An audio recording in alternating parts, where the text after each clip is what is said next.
Pertanyaan sekarang, saya yakin Tuhan saya Allah, tapi Allah nggak kelihatan.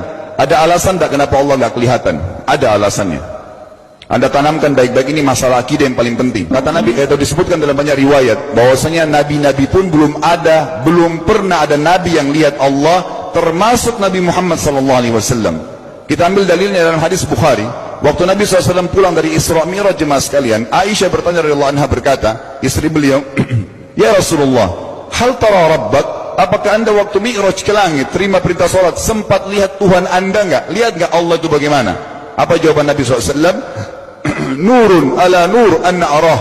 Allah itu cahaya, di atas cahaya, terang sekali, bagaimana saya bisa melihatnya? Artinya Nabi SAW mengatakan, saya sendiri belum pernah lihat bagaimana itu Allah.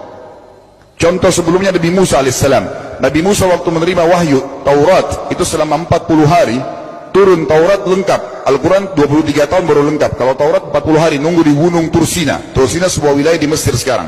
Itu banyak gunung-gunung batu, ada satu gunung batu yang tinggi, Nabi Musa nunggu di situ. Setiap hari Jibril datang turunin surah, turunin ayat gitu. Setelah berlalu 37 hari dari 40 hari menunggu Taurat turun, Nabi Musa AS tiba-tiba bertanya kepada Allah, mengatakan begini dalam Al-Quran, A'udzubillahiminasyaitonirrajim, Rabbi arini anzur ilaik. Wahai Tuhanku, izinkan aku melihatmu. Aku beriman kau ada ya Allah, tapi aku ingin lihat kau bagaimana. Allah menjawab, tidak mau mengecewakan Nabi Musa. Sebagai manusia Allah mengatakan, lan tarani. Perlu anda tahu dalam bahasa Arab jemaah sekalian ada 3 kosakata la, tidak yang berarti tidak. Ada la biasa artinya tidak, ada lam dengan mim, lam artinya tidak pernah, ada lam dengan nun, lan artinya tidak akan pernah. Allah mengatakan apa? Lan tarani, kau tidak akan mampu melihatku wahai Musa. Tapi Allah nggak mau kecewain Musa. Ternyata Musa selama 37 hari jemaah sekalian kagum-kagum melihat gunung-gunung batu di situ. Pergantian siang malam, burung-burung yang terbang, air yang mengalir di lereng-lereng gunung. Lalu dia mengatakan, Allah mengatakan apa? Walakin unzur ilal jabal, fa in istaqarra makanahu fasawfa tarani. Coba kamu lihat gunung-gunung batu di sekitarmu hai Musa. Kalau mereka bisa menampung kedatanganku, kata Allah, kau akan bisa melihatku. Apa yang terjadi? Allah lanjutkan, falamma tajalla rabbuhu lil jabal, waktu Allah baru niat mau datang, belum datang, ja'alahu dakka, semua gunung batu itu hancur lebur, tidak mampu menampung kedatangan Allah. Wa kharra Musa sa'iqa, lalu Musa pingsan tiba-tiba. Waktu Nabi Musa bangun, langsung ucapkan kalimat, amantu billah, saya beriman pada Allah. Berarti fakta lapangan, nabi-nabi aja belum pernah lihat Allah. Masih pertanyaan lagi jemaah sekalian, kenapa Allah nggak bisa kelihatan? Saya akan jawab dan tolong ini jadikan sebagai pegangan hidup. Ini landasan akidah kita. Kata para ulama, karena anda kalau sholat, anda mengucapkan satu kalimat yang merupakan jawabannya. Allahu Akbar. Allah Maha Besar. Akbar adalah siga mubalaghah dalam Islam. Sesuatu yang melampaui batas, Maha Besar.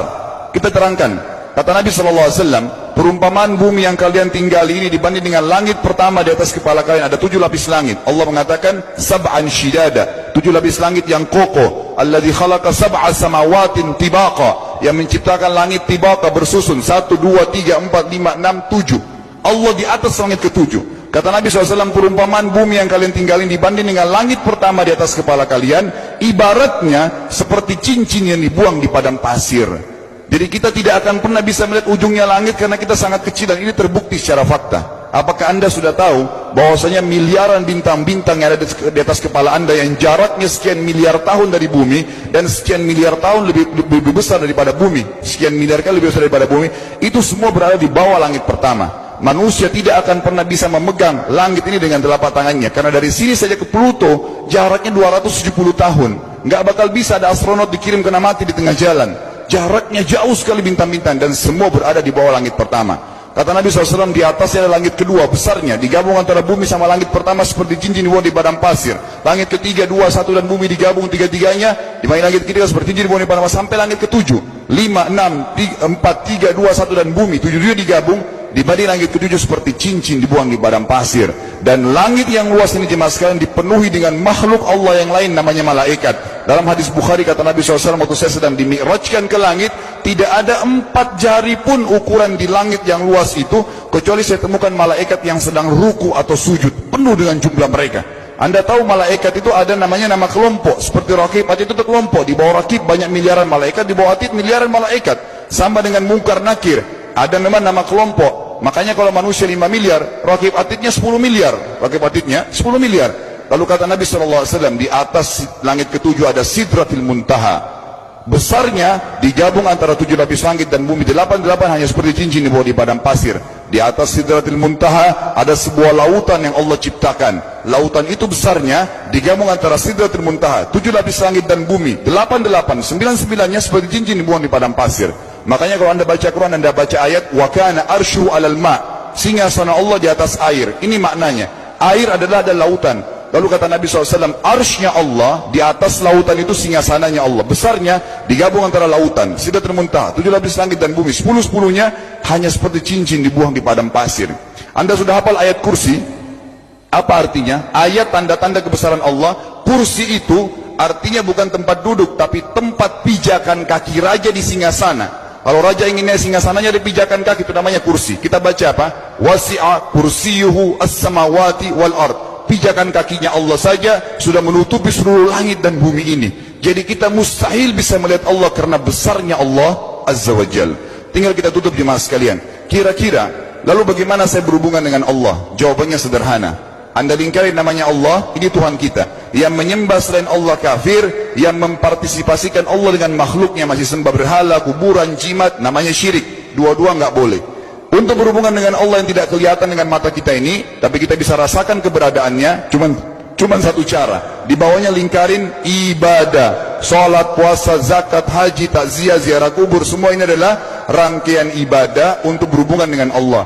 Semua ibadah ini jemaah sekalian harus seperti yang Allah mau, bukan yang Anda mau. Ini penting. Karena kalau tidak seperti yang Allah mau, Allah tidak terima. Bagaimana caranya supaya bisa seperti yang Allah mau? Ikuti buku pedomannya. Ada Al-Quran, ada Sunnah.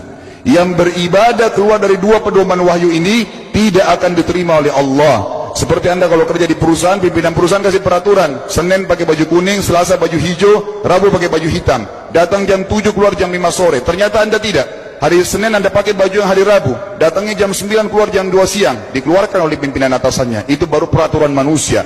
Bagaimana dengan peraturan Allah Azza wa Jal? Maka kita simpulkan semua jemaah sekalian adalah, yakinlah Tuhan Anda Allah ada, satu-satunya Tuhan.